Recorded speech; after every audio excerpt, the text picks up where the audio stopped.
Hello, friends. If you're new, welcome to my channel.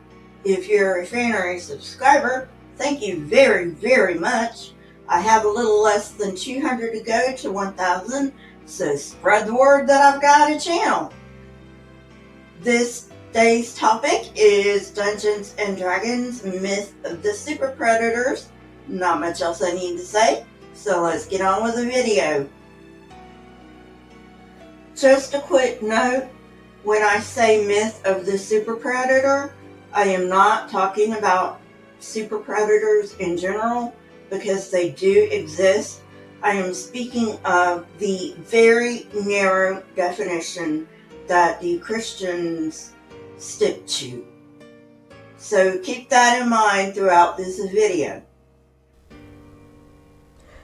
The people who came up with the concept of super predators as applied to humans also asserted that they could not be helped because they lacked a conscience. Who exactly were these super predators according to proponents? Teenage and preteen boys.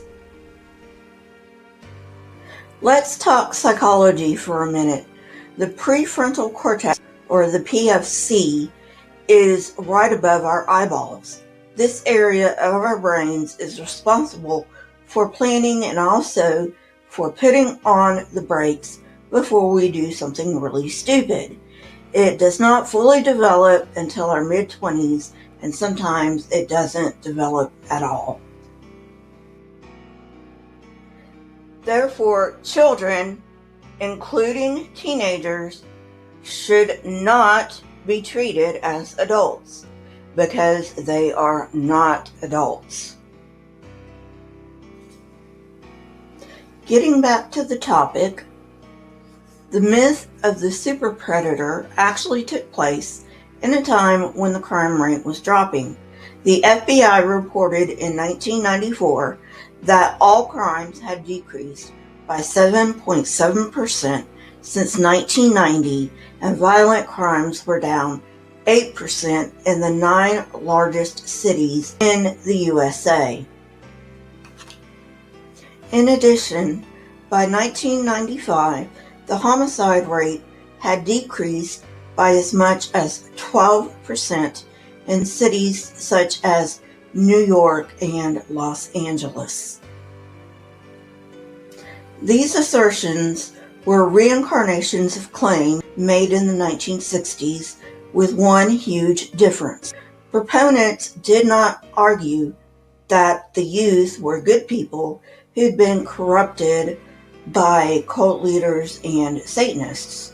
Rather, proponents of this scare said they were born evil.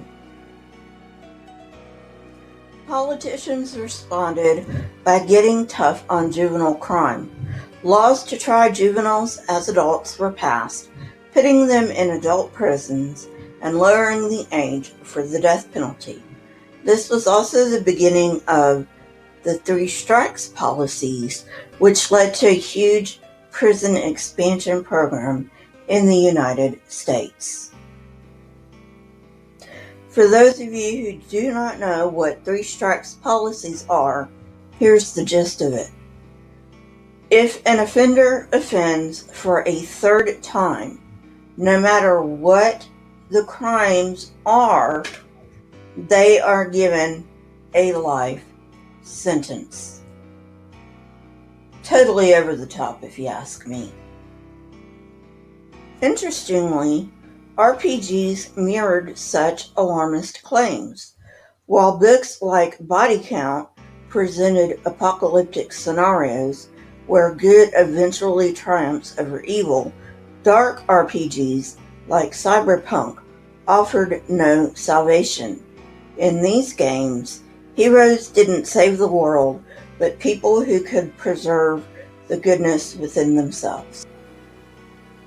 The sad reality about this myth is that it revolved around children from lower income homes. In 1996, high-profile murders in the suburbs shifted this narrative.